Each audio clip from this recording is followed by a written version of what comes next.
మాత్రమే ఇవ్వలేదు, ఉత్తరాంధ్రకు బంగారు భవిష్యత్తు ఇచ్చారు. నేడు ఉత్తరాంధ్రకి ఇంటర్నేషనల్ ఎయిర్పోర్ట్ వచ్చింది. ఉత్తరాంధ్రకి అంతర్జాతీయ ఐటీ దిగ్గజం గూగుల్ వచ్చింది. ఉత్తరాంధ్రకి ప్రపంచ స్థాయి స్టీల్ కంపెనీ ఆర్సీఆర్ మిత్తల్ వచ్చింది. ఇంకా ఎన్నెన్నో. ఇవన్నీ ఎలా వచ్చాయి? ఒక్కసారి మీరు ఆలోచించుకోవాల్సిన అవసరం ఉంది. 2 ఏళ్ల క్రితం విధ్వంసమైన రాష్ట్రం. ఆ రోజు నేను, పవన్ కళ్యాణ్ గారు, నరేంద్ర మోడీ గారి నాయకత్వంలో మీ అందరికీ ఒక హామీ ఇచ్చాం. రాష్ట్రాన్ని పునర్నిర్మాణం చేస్తామన్నాం, నిలబెట్టుకున్నాం. మోడీ గారి చేతుల మీదుగా ప్రారంభించుకున్న ఎయిర్పోర్టు ఉత్తరాంధ్రకు ఒక మణిహారం. నేను అందుకే పదే పదే చెప్తున్నాను, ఉత్తరాంధ్ర కళలకు రెక్కలొచ్చాయి. ఎర్ర బస్సు రాదన్నారు, ఎయిర్ బస్సు వచ్చింది. అవహేళన చేసిన వాళ్ళు అడ్రస్ లేకుండా పోయే పరిస్థితికి వచ్చారు. ఆ రోజు ఎన్నో ఈ ప్రాంత ఆశలని, ఆకాంక్షల్ని తక్కువ చేశారు, అడ్డుపడ్డారు. అన్ని అధిగమించాం. అద్భుతమైన ఎయిర్పోర్ట్ ఈరోజు నిర్మాణం అయిందంటే ఇది ఉత్తరాంధ్రకి గర్వ కారణమని మరొకసారి విజ్ఞప్తి చేస్తున్నాను. కొత్త ఎయిర్పోర్టు మన్యం వీరుడు అల్లూరి సీతారామరాజు పేరు పెట్టుకున్నాం. పేరు తలుచుకుంటేనే గుండె ఉప్పొంగుతుంది.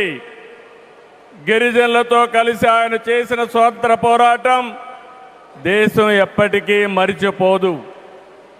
ఉత్తరాంధ్ర శక్తికి నిదర్శనం ఈ ఎయిర్పోర్టు. ఎందుకంటే ఈ ఎయిర్పోర్ట్ నిర్మించింది ఎవరో కాదు, ఉత్తరాంధ్ర వాసి జిఎంఆర్, ఈ ప్రాంత వాసి. ఇంకొక పక్క దీనికి తొలి అడుగు వేసిన అశోక్ గజపతి రాజు ఇక్కడి వారి ఏవియేషన్ మంత్రిగా నిర్మాణం పూర్తి చేసే బాధ్యత తీసుకున్న రామ్మోహన్ నాయుడుది కూడా ఉత్తరాంధ్రనే. ఇది ఉత్తరాంధ్ర సత్తా అని మరొక్కసారి మీ అందరికీ విజ్ఞప్తి చేస్తున్నాను. ఈరోజు ఉత్తరాంధ్ర దశ దిశ మార్చి కీలక ప్రాజెక్టు ప్రారంభానికి వచ్చిన మోడీ గారికి మనస్ఫూర్తిగా ధన్యవాదాలు. ఈరోజు మనందరం గుర్తుపెట్టుకోవాలి, వెంటిలేటర్ పైనున్న ఆంధ్రప్రదేశ్కి ఆక్సిజన్ ఇచ్చి ఈరోజు నిలబెట్టిన వ్యక్తి నరేంద్ర మోడీ గారు. నేను మిమ్మల్ని అడుగుతున్నా, ఆంధ్రుల సెంటిమెంట్ విశాఖ ఉక్కు నిలబెట్టింది ఎవరని గట్టిగా మీరు చెప్పాల్సిన బాధ్యత మీ పైన ఉంది. ఎవరు? విశాఖ రైల్వే జోన్ మంజూరు చేసి విభజన హామీని నెరవేర్చింది ఎవరు? పోలవరానికి సాయం చేసి గాడిన పెట్టింది ఎవరు?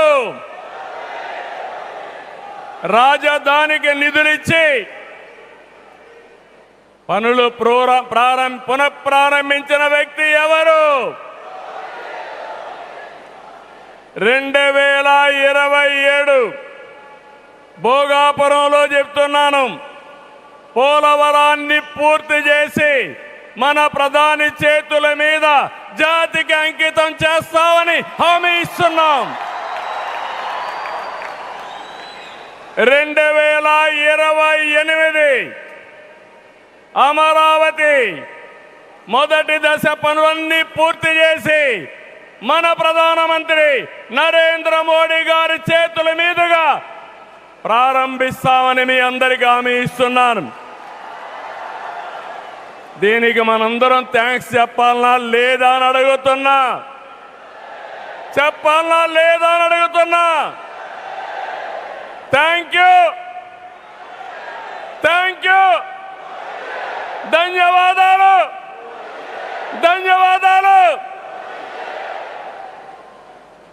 ఏఎస్ఆర్ ఎయిర్పోర్టు 2703 ఎకరాలు, 5641 కోట్ల రూపాయలు అద్భుతంగా వచ్చింది. ఎయిర్పోర్టుని ఫ్లయింగ్ ఫిష్ ఆకారం నిర్మించారు. మన తీర ప్రాంతాన్ని ఇది గుర్తు చేస్తుంది. అటు సముద్రం, ఇటు పచ్చని కొండల మధ్య విమాన ప్రయాణమే కొత్త అనుభూతిని తీసుకొస్తుంది. నేను చాలా విమానాశ్రయాలు చూశాను, కానీ భోగాపురం ఒక ప్రత్యేకమైన ఎయిర్పోర్ట్ అని మరొకసారి మీకు విజ్ఞప్తి చేస్తున్నా. ఎయిర్పోర్ట్లో అడుగడుగున తెలుగు కళలు, సంస్కృతి కనిపిస్తున్నాయి. తెలుగు ముగ్గులు, ఏటి కొప్పాక బొమ్మలు, కూచిపూడి నృత్యం, తోలు బొమ్మలాట, బొబ్బలి వీణ, నాదస్వరం, లేపాక్ష నంది వంటివి ప్రతిబింబించేలాగా తీర్చిదిద్దారు. విశాఖ నుంచి భోగాపురాన్ని నిర్మించే బీచ్ కారిడారు ప్రకృతి అందాలతో మరింత ఆకర్షణ తెస్తుంది. గ్లోబల్ ఏరోస్పేస్ ఏవియేషన్ హబ్కి GMR Manasa aviation university, ASIP semi conductor ప్రాజెక్టుకు శంకుస్థాపన చేసుకున్నాం. జిఎంఆర్ విఎఫ్ స్కిల్ డెవలప్మెంట్ సెంటర్కి ప్రారంభించుకున్నాం. శంషాబాద్ ఎయిర్పోర్టుతో తెలంగాణ దశ దిశ మారింది. భోగాపురం ఎయిర్పోర్టుతో ఉత్తరాంధ్ర దశ దిశ మారుతుంది.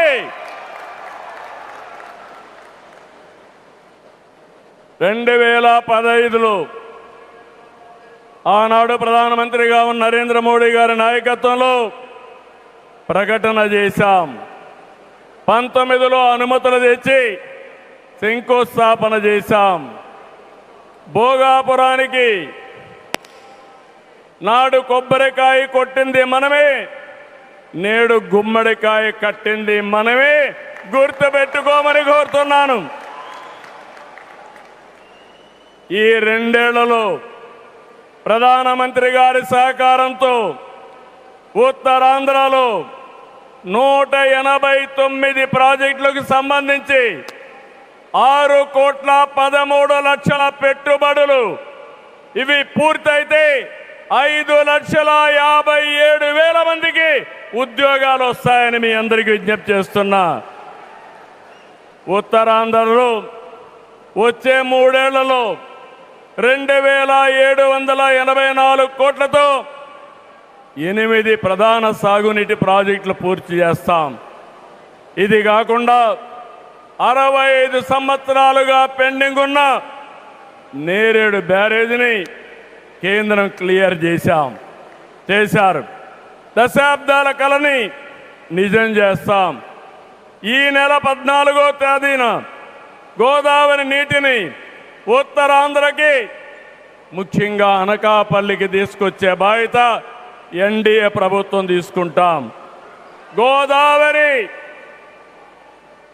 పోల వంశధారిని అనుసంధానం చేసే బాధ్యత తీసుకుంటాం. ఉత్తరాంధ్రలో టూరిజం, ఫార్మా, నేషనల్ హైవేలు, పోర్ట్లు, ఎయిర్పోర్ట్లు, railway connectivity, rare earth minerals, ప్రసిద్ధ పుణ్యక్షేత్రాలు, అరకు, పాడేరు, సుందర ప్రాంతాలు లేనిదంటూ లేదు.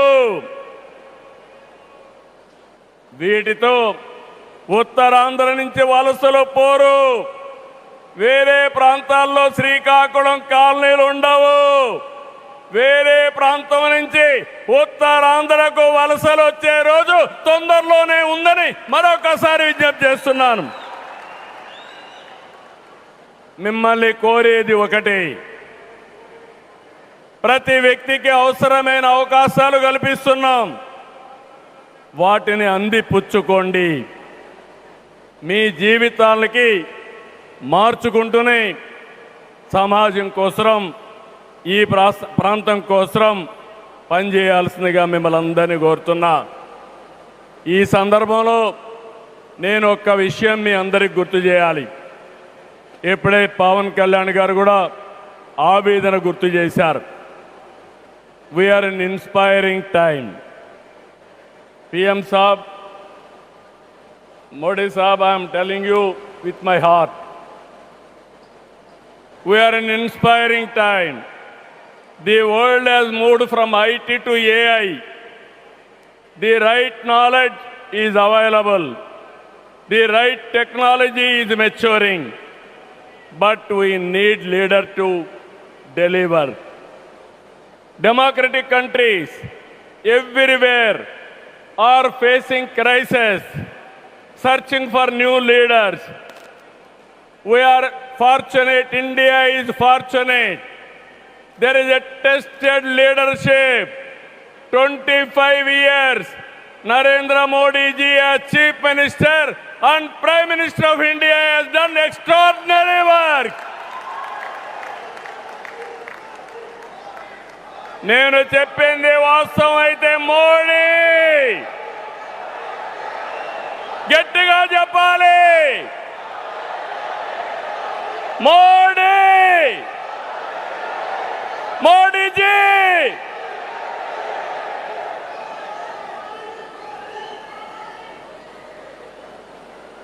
He is the only one leader in the democratic world with the knowledge, the technology and the ability to carry 144 crore people and make this nation forward.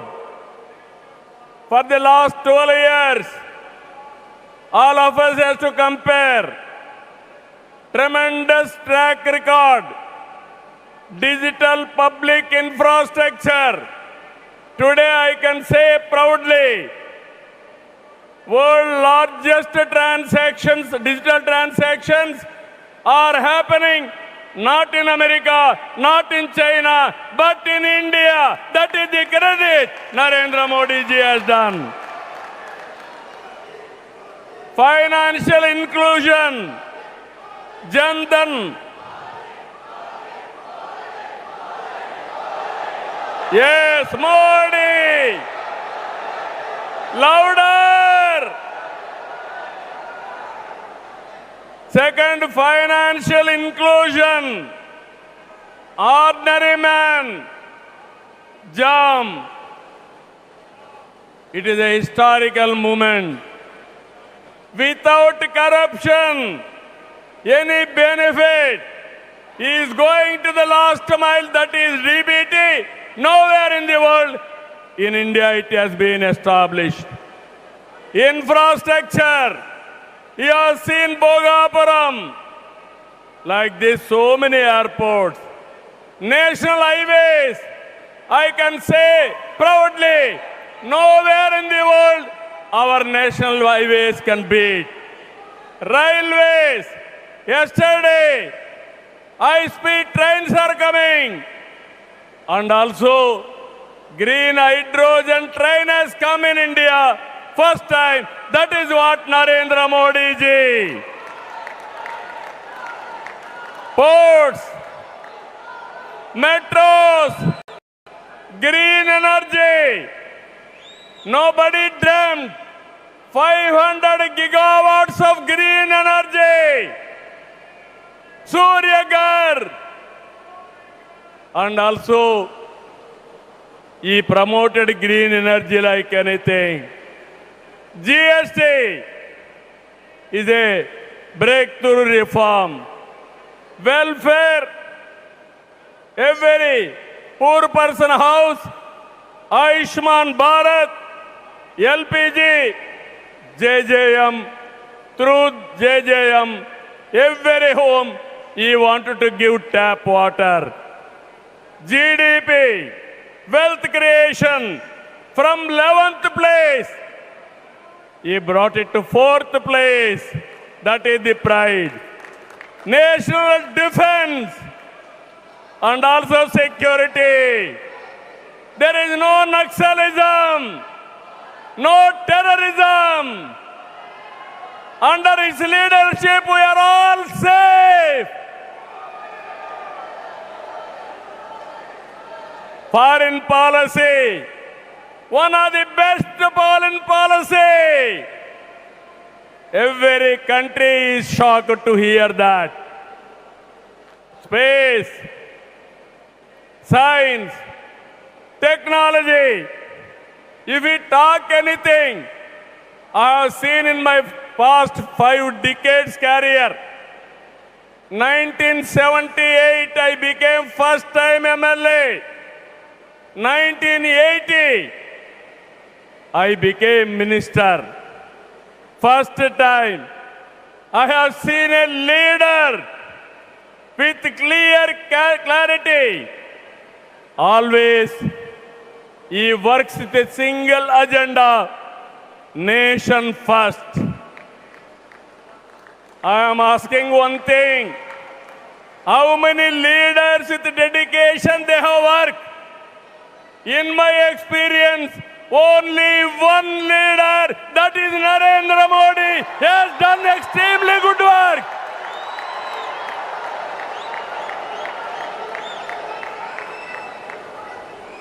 He is having a clarity. Vikasit Bharat 2047. There are external factors. Somewhere, in India, there is a problem of LPG.